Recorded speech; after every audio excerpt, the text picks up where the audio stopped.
This channel does not promote any violent, harmful, or illegal activities. All content provided by this channel is meant for an educational purpose only. প্রজাতন্ত্র দিবসে পুলিশকে হেনস্থার হুমকি দেওয়া হয়েছে বলে অভিযোগ। ট্রাফিক নিয়ম ভাঙায় গতকাল আটকানো হয় একটা গাড়ি। শ্যামবাজার মোড়ে গাড়ি আটকাতেই চালক আবার তাকে হুমকি দেন। ট্রাফিক পুলিশকে হুমকি দেন বলে অভিযোগ। পুলিশ কর্তার নাম করে সার্জেন্টকে হুমকি দেয় গাড়ির চালক, এমনই অভিযোগ। श्यामपुकुर थाना के पटावन टीआर चल रही है। Whatever you do, I am whatever I will do. Okay. Shyampukur थाना के डाक्सी अपनी दारा नहीं खाने अपनी যাবেন না দাঁড়ান আপনি কেস দিন নাই কত আপনি এরকম ক্ষমতা নেই আপনি তখন থেকে শুধু চিল্লাচ্ছেন শুনছেন না আপনি চিল্লাচ্ছেন আপনি কোথায় কি চিল্লাচ্ছেন কি চিল্লাচ্ছেন you are creating আমি চিল্লাই আমি আপনাকে লাইসেন্স বলছি আপনি বলছেন অনলাইন কেস করুন।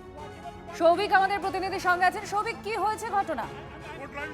দেখো তোমাকে জানিয়ে রাখি, এটা হচ্ছে গতকালকের ঘটনা। প্রজাতন্ত্র দিবসের দিনে সেই সময় একজন পুলিশ কর্মী যিনি শ্যামবাজার মোড়ে তিনি করছিলেন, সেই সময় একজন ব্যক্তি যার নাম হচ্ছে প্রমোদ সিবিয়া, তিনি সিগন্যাল বের করে যখন গাড়ি নিয়ে যখন আসেন তখন কর্তব্যরত যে আছেন তাকে আটকায় এবং আটকাওয়ার পরে কিন্তু ড্রাইভারদের যেটা অভিযোগ সেই সার্জেন্টকে হেনস্থা করেন, তার চাকরি চেয়ে নেওয়ার হুমকি দিতে থাকেন এবং তার সঙ্গে বড় পুলিশ অফিসারের জানা রয়েছে এবং সেই দিকে কর্তব্যরত চাকরিকে হুমকি দিতে থাকে।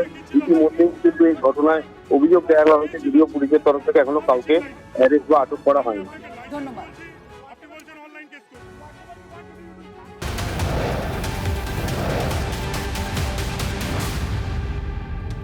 ধর্ষণে অভিযুক্ত ভূমি সংস্কার দপ্তরের এক আধিকারিক, তাকে গ্রেফতারও করেছে পুলিশ। গোপন ভিডিও তুলে ব্ল্যাকমেলিং এর অভিযোগ রয়েছে তার বিরুদ্ধে।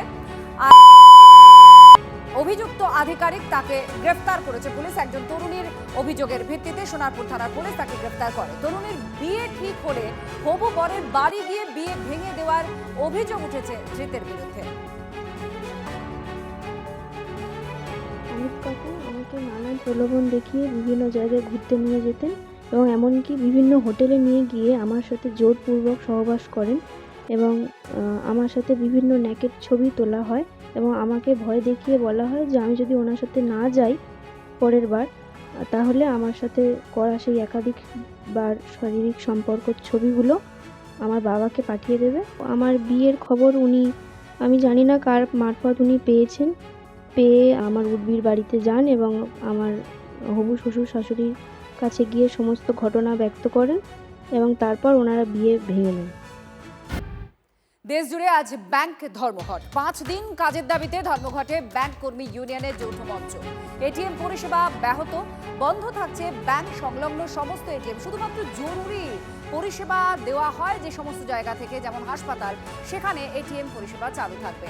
মাসের সব শনিবার পূর্ণ দিবস ছুটির দাবি ব্যাংক কর্মীদের। বর্তমানে শুধুমাত্র মাসের দ্বিতীয় আর চতুর্থ শনিবার ছুটি পান ব্যাংক কর্মীরা। বাকি 2 শনিবার ছুটির চান তারা। সেই দাবিতেই ধর্মঘটের ডাক। ব্যাংক শিল্পে 5 দিনের সপ্তাহ চালুর দাবিতে ইউনাইটেড ফোরামস অফ ব্যাংক ইউনিয়নসের ডাকে যে একদিনের ধর্মঘট, সেই ধর্মঘটের সর্বাত্মক প্রভাব পড়লো বাঁকুড়া জেলায়। সকাল থেকেই দেখা যাচ্ছে যে বাঁকুড়ার যে রাষ্ট্রায়ত্ত ব্যাংকগুলি রয়েছে এবং বেসরকারি ব্যাংকগুলি রয়েছে, সেই ব্যাংকগুলি যেমন বন্ধ রয়েছে, পাশাপাশি যে এটিএম পরিষেবা, সেই এটিএম পরিষেবাও বন্ধ রয়েছে। ব্যাংকের অফিসার্স এবং কর্মী তারা কিন্তু একেবারে বাঁকুড়া স্টেট ব্যাংকের যে হেড অফিস রয়েছে, সেই হেড অফিসের সামনে একেবারে অফিসার্স এবং কর্মীরা তারা এই মুহূর্তে একেবারে জমায়েত করে স্লোগান শাউটিং করছেন। তাদের যেটা দাবি যে অন্যান্য শিল্পে যেমন 5 দিনের সপ্তাহ চালু রয়েছে, ব্যাংকেও সেই একইভাবে 5 দিনের সপ্তাহ চালু করতে হবে এবং যতক্ষণ পর্যন্ত না তাদের এই দাবি পূরণ হচ্ছে ততক্ষণ পর্যন্ত তারা আন্দোলনের মধ্যেই থাকবেন এবং তাদের আজকের যে ধর্মঘট, সেই ধর্মঘটও যে সর্বাত্মক হচ্ছে সে কথা তারা জানিয়েছেন। বাঁকুড়া থেকে ক্যামেরায় বুধন কর্মকারের সঙ্গে হীরক মুখার্জি, টিভি 9 বাংলা। আজকে আমাদের একটি মাত্র দাবিতেই আজকে ধর্মঘট চলছে সারা ভারত জুড়ে। আমাদের ইউনাইটেড ফোরাম অফ ব্যাংক ইউনিয়নের যে 9টা ইউনিয়ন আছে, তাদের 8 লক্ষ কর্মচারী এবং অফিসার একসঙ্গে ধর্মঘটের ডাক দিয়েছে। একটাই দাবি, 5 দিনের সপ্তাহ। আমাদের ভারতবর্ষে এলআইসি, সেন্ট্রাল গভর্নমেন্ট, বিভিন্ন স্টেট গভর্নমেন্ট, জিআইসি বা আরও অন্যান্য জায়গায় 5 দিনের সপ্তাহ চালু আছে। আমাদের একমাত্র ব্যাংক শিল্পেই 5 দিনের সপ্তাহ নেই।